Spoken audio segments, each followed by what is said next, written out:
Ini ada yang nanya bro, gimana tanggapan tentang orang yang bajak kelas AC bro? Tanggapan gue sederhana gitu kan.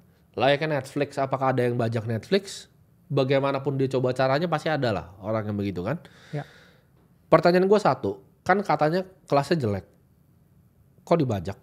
Iya. Terus kok isinya ratusan ribu orang? Ratusan ribu ya member Jadi bajakan. misal mereka bilang, oh dia jual kelas, terus mereka ikut bajakan. Kan betapa gimana caranya orang seperti itu ngaca ke dirinya sendiri bro.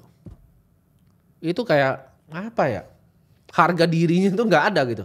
Lu hujat gitu kan, tapi lu diem-diem nyontek gitu. Oh kalau masih ada trade apa, Timothy bilang apa tentang makro. Ya terserah lu kalau itu memang personality diri lu seperti itu, ya kan. Nggak bisa nyalain juga ya. Ya gue nggak bisa nyalain, memang personality orang mungkin aneh kan. Lu hujat gitu kan, oh dia jualan kelas begini. Tapi pengen tahu mereka tuh ngomonginnya apa ya makro di dalamnya.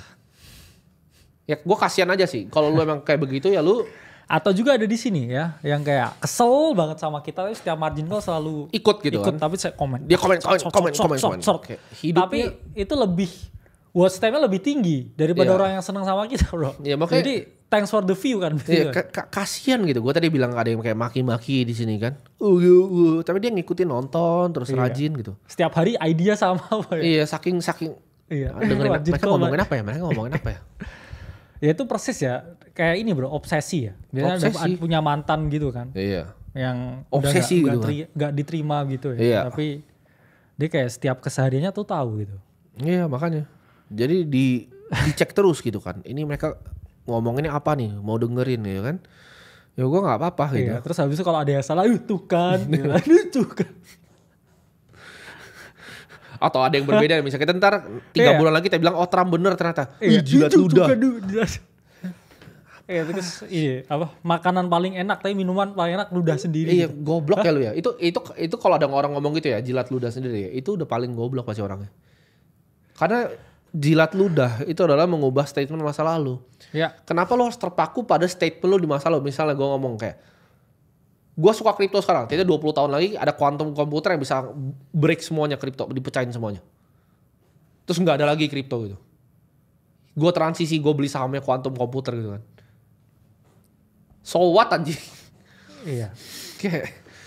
Kayak manusia tuh kayak seolah di negara ini tuh gak bisa berubah. Karena menjilat ludah sendiri itu hanya term yang ada di bahasa Indonesia bro. Di bahasa Inggris gak ada bro. Jilat ludah tuh gak ada termnya.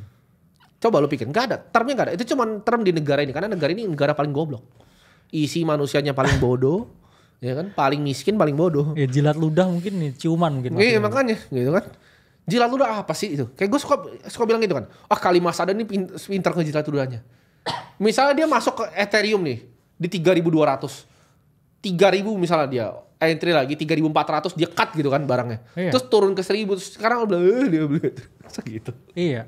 Sama juga kemarin juga ada yang DM bro, gini. Katanya kita kan banyak ya bikin video, maksudnya dari live ya. Itu kan panjang. Ya kan? Bener. Berpuluh-puluh jam kalau kita kumpulin semua analisanya. Ya, bener. Yang mana analisa sekarang dengan 4 bulan yang lalu itu kan pasti beda. Pasti berubah. Dengan 8 bulan yang lalu. Gak usah gini. Malam ini bisa berubah. Besoknya berubah gitu kan. Terus ada yang bilang nggak tahu, saya mungkin dapat klip dari mana. Karena kita call ETH waktu itu di 2.000, oke?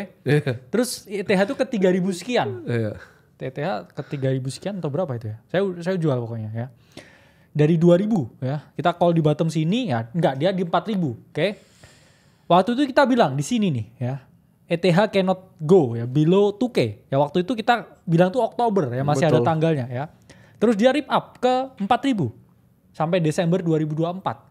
Ya, terus ada yang bilang ya, saya masih ingat gitu ya, tesis Anda tentang Ethereum nggak akan pernah turun di bawah 2.000. Itu kan bilangnya Oktober 2024. Ya, kalau kita ngomongin sekarang lagi, ya ini udah kapan? Ini udah April 2025. Buruk kali masalah jilat ludah. Iya. Terus bahkan yang sampai kayak ini ada yang bawahnya typing terus gue tiap hari bilang kayak ingat Tuhan bro gitu. Hah? Gue ya sholat lebih sering dari lu gitu kan. Maksudnya why gitu ya. Kalau Ethereum kan berubah ya. Kita kan juga bilang loh ya waktu itu ke teman-teman. 3 minggu yang lalu saya masih ingat nih Ethereum. Waktu itu di 2070. Ya. 3 minggu yang lalu kita bilang apa? Not good area to buy. Dan kita lihat Ethereum drop lagi 37%. Jadi teman-teman ya kalau mau ikutin perjalanan sama analisa kita di sini, ya dilihat yang full lah. Jangan cuma klip di TikTok itu nggak akan turun di bawah 2000, itu bilangnya Oktober 2024 terus naik 2 kali lipat. Tesisnya berubah lagi. Betul. Ya. Tesisnya berubah lagi. Jadi ya gimana ya?